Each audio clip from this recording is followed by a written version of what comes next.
She's the current UFC Women's Featherweight Champion, the first woman to hold 2 titles in the UFC, the first fighter in the UFC to defend titles in 2 divisions while holding both titles simultaneously, and the woman with the most wins in UFC's history. Come on guys, she doesn't need any introduction. She's the best combat fighter in the world, Amanda the Lion Nunes. When you take a look at her fight history, it's almost impossible to find any champ that Amanda hasn't beaten before. She has over 26 accomplishments in the UFC alone. She's defeated the best of the best out there, including the likes of Rowdy Ronda Rousey and the vicious Valentina Shevchenko. She's been dominant for a long time, but it may be possible that her reign of terror is coming to a close, and her loss to Juliana Pena at UFC 269 just made that clear. This video is a special one, because I'm going to be analysing her bout with Pena and what exactly happened in that fight. I'm going to make this as detailed as possible, so just stay right where you are and let's begin. Amanda Nunes was born in Brazil on the 30th of May 1988. At the age of 4, Amanda's parents split up, leaving her and her 2 sisters to follow their mum. As a child, Amanda was very energetic and wanted to become a pro soccer player from as early as elementary school. She later got the opportunity to try out for the Vitória Football Club, but her mum forbade her from doing that. Her mum, Mrs. Ivine, wanted Amanda to focus on school instead. The Nunes family has a history of competing in combat sports. Her mum was once a pro boxer and her uncle was a veiled Tudo fighter. Amanda later found herself in the world of combat sports when she signed up for karate classes and later went into Brazilian Jiu-Jitsu. She won 3 different Jiu-Jitsu championships between 2008 and 2012. Amanda still had a lot of fight in her, so she went pro in MMA. She made her professional debut on March 8, 2008 at Prime MMA Championship 2. She faced Ana Maria and was defeated by armbar submission in the first round. However, she got back on form and won her next 5 fights under this promotion. Still hungry for a fight, Amanda joined the Strikeforce Challengers. Her debut fight in this promotion was an all-time great. I don't think any fighter has ever showcased so much class in a debut. She defeated the Canadian Julia Budd by knockout in just 14 seconds of the first round. But once again, she fell short and lost her second fight via TKO. After leaving with 1 win and 1 loss in her 3rd MMA promotion, the Invictica FC, she became a contender on every promotion's radar. And it was at this point that the UFC came calling. Before we talk about that though, kindly scroll down, hit that like button and subscribe to our channel and turn on post notifications so you don't miss out on any of our awesome videos. Just as I always say, the UFC is the toughest MMA promotion in the world. No ordinary fighter can thrive under such a competitive pack of experienced and well-trained combat fighters. But for Amanda Nunes, who had a lot of experience before entering the UFC, she had a pretty solid start. In her debut fight, she fenced Sheila Gaff at UFC 163 on August 3rd, 2013 in Brazil. She won in the first round after she dished out jaw-breaking elbows to the face of Sheila, forcing the referee to call off the fight.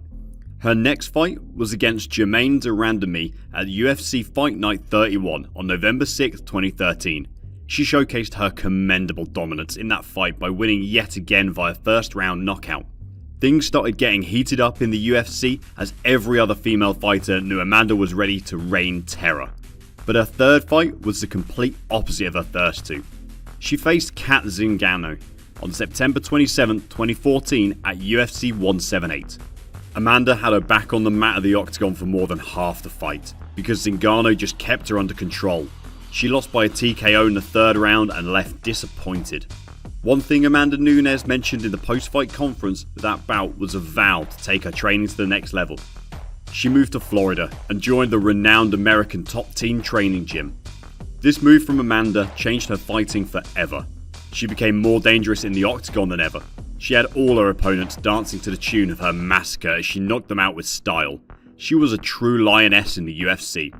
She went on a 3-fight win streak, with 2 being finishes and 1 a unanimous decision win against Valentina Shevchenko.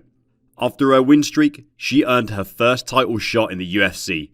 She faced Miesha Tate at the UFC Women's Bantamweight Championship on July 9, 2016 at UFC 200. Amanda punished Miesha in that fight.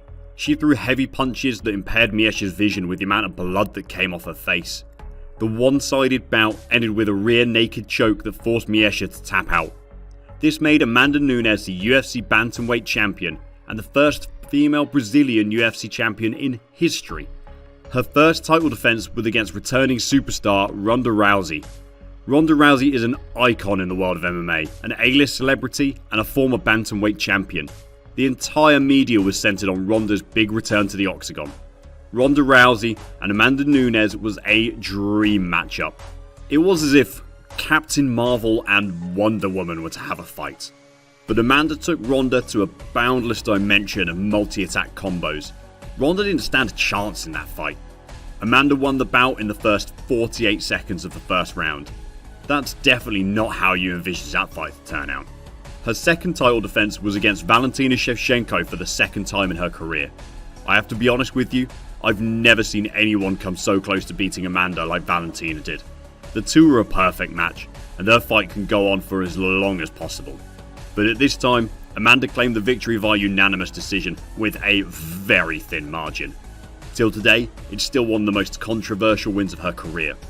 She won her next fight against Raquel Pennington before she stepped up to face Chris Cyborg for the UFC Women's Featherweight Championship on December 29, 2018 at UFC 232.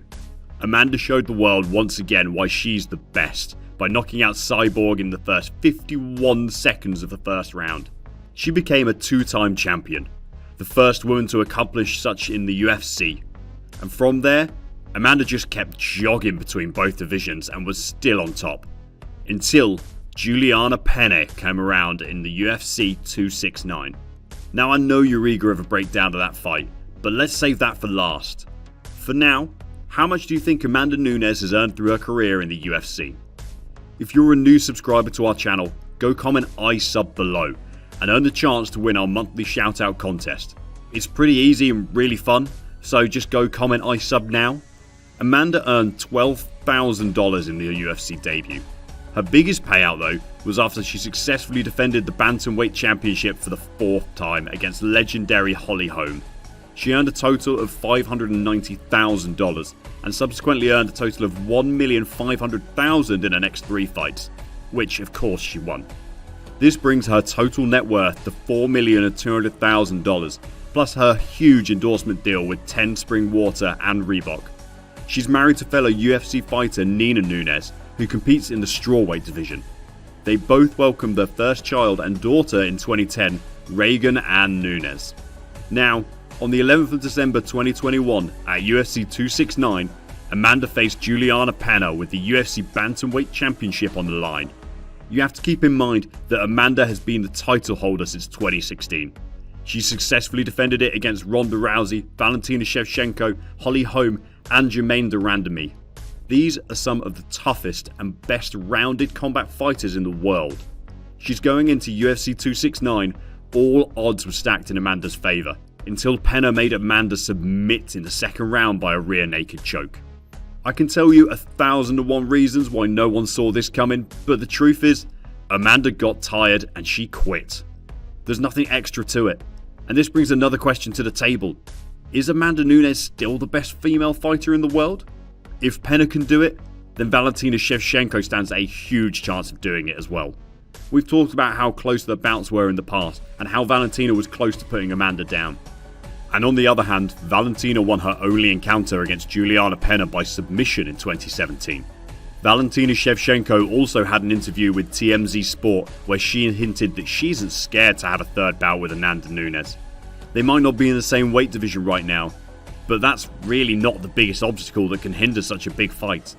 The reality is that Amanda Nunes has had a great run of dominance in the UFC, but at the end of the day, this might be the beginning of the end to her status as the greatest of all time.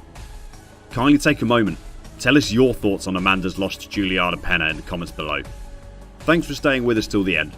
If you liked this video, then you might want to watch the next one showing on your screen right now. I hope I entertained you today. I'll see you in the next one, so bye for now.